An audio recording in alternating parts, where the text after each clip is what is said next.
Hello. It is cold this morning. Y'all see this? Smoke coming out of my mouth.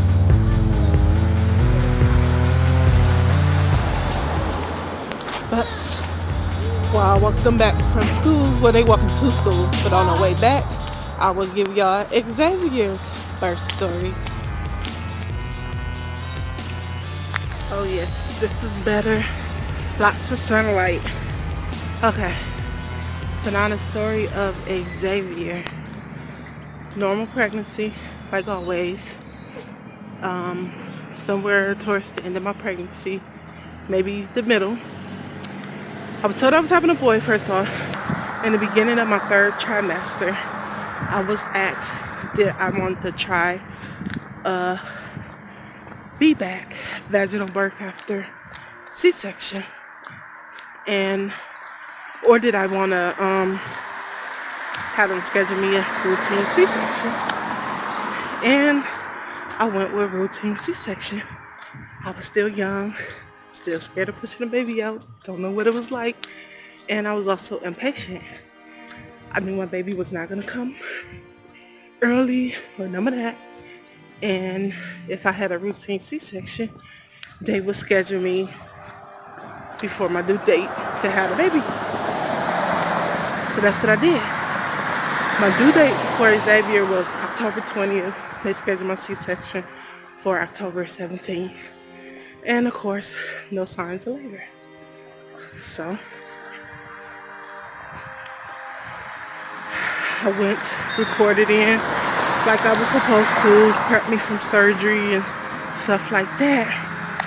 Oh yeah, I forgot to mention, from the first C-section, I had been dealing with spasms in my back shortly after the C-section, where I would jerk. It's not like I was having a seizure, but I would jerk, but I would be conscious as to what's going on, but no control over what's going on.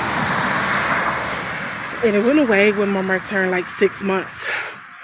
But when I got pregnant with Zay again, towards the end of the pregnancy, when he got bigger, I think they pressed this on my spine or something, and the jerking came back while I was pregnant. And when I was on the operating table, I want to say right after they took Zay out of my stomach, the jerking started back on the operating table. And I had already scheduled myself to have a hernia repair done while they do the C-section.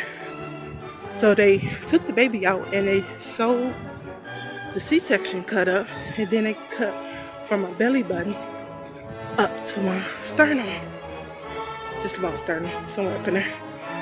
And they fixed the hernia, and I remember jerking on the table while I'm paralyzed from the waist down because of the spinal tap.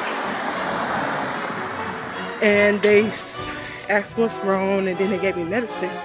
Neither time, I jerked in the hospital after I had my MR, and I jerked on that table, but the doctors never looked into why I was jerking, anything to do about it, or nothing.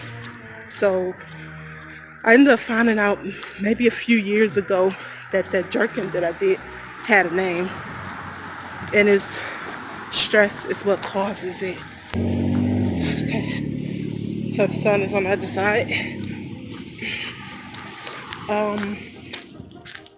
Okay, so they did the hernia repair, surgery over, trying to spend time with my baby, but I'm in so much pain. My stomach hurts more than it should hurt, more than I ever had it hurt before. I've already had a C-section before, it didn't hurt that bad. I already had my gallbladder took out, it didn't hurt that bad, but it hurted.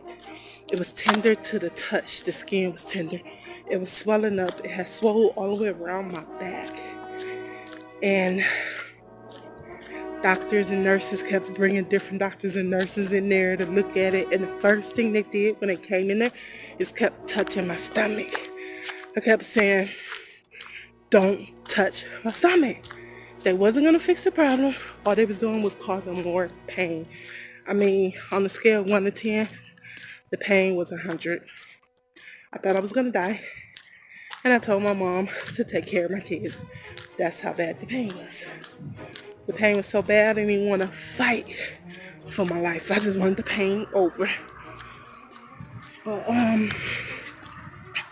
so they called a surgeon back that night. The surgeon, no, they didn't call him back that night. They said that it was late and that they would call him in the morning. So the next morning, the surgeon came in, looked at my stomach. He stuck a big old needle in it and tried to draw the blood out. He said it was a hematoma, which is basically a blood clot. He tried to pull that out. It didn't work. And hey baby, hey baby, what's the matter? You must be hungry. You gonna come to me when you're hungry. Yeah, you're hungry. She normally run for me. That won't work. So he said that he would take me back to surgery when he get done with his other cases for the day. I was the case the day before. Why didn't I go first? I don't know. I was in so much pain, going so bad that my mama was snapping on the nurses. So they came and got me out of my room, took me downstairs to the operating room, like a little waiting room where there's other people. Never plugged my morphine pump back up. I was in pain so bad that I fell asleep. And when I woke up, I just seen a bag of blood hanging. Apparently, I had a large hematoma. I bled so bad, by this time I lost half the blood in my body. That's why I went to sleep. Because my heartbeat couldn't keep up. They had gave me 2 pints of blood, and on the second round, I spiked the fever. So after that, I ended up with pneumonia and a very low blood count to the point I couldn't keep my eyes open. I couldn't enjoy my baby. I couldn't pick my baby up without falling asleep. On top of that, I was having some kind of heart problems, and my blood pressure had shot dangerously high. By this time, it's like 4 days later, and the baby is now being discharged. I wasn't with his dad at the time. I was just a single mom.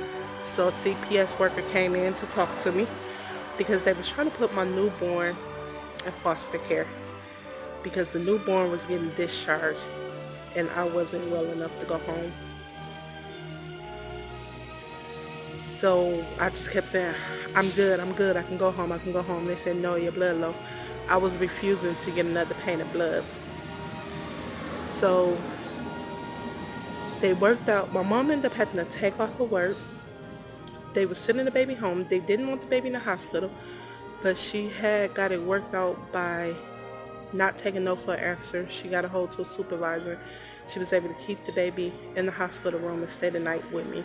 He just couldn't use no hospital care. He was not a patient, and they made it very clear, which was cool. So my mom stayed in the hospital with me another 2 days with the baby. And in order for me to go home, I had to agree to get another 2 pints of blood along with arm pills. And they sent me home and I was still anemic. They pumped me full of so much fluid because my blood count was so low that I looked like a blowfish walking out of there. The clothes I wore to the hospital pregnant, I could not wear out because I was too big. And within they even gave me a water pill shot. That's how much fluid they put in me. I had pockets of fluid that just swole all over my body. But when I got home, the water weight dropped off within a week. I was probably smaller than I was before I even got pregnant with him. So that was a stressful pregnancy. There was a lot that went on. That was a total of almost a week just to get out the hospital after having a routine C-section with a healthy baby and a healthy pregnancy. So I'm sure I probably missed some parts in there, but just ask me some questions down below. I will give y'all the twins' birth story. maybe later on next week or something, because I'm gonna work the next 3 days. So ask me questions down below. Oh yeah, and the jerking continue until the baby was about 6 months old, where I would just jerk like that. I mean, I can keep my eyes open, but all I can do is jerk. Thank y'all for watching. See y'all guys later. Love you.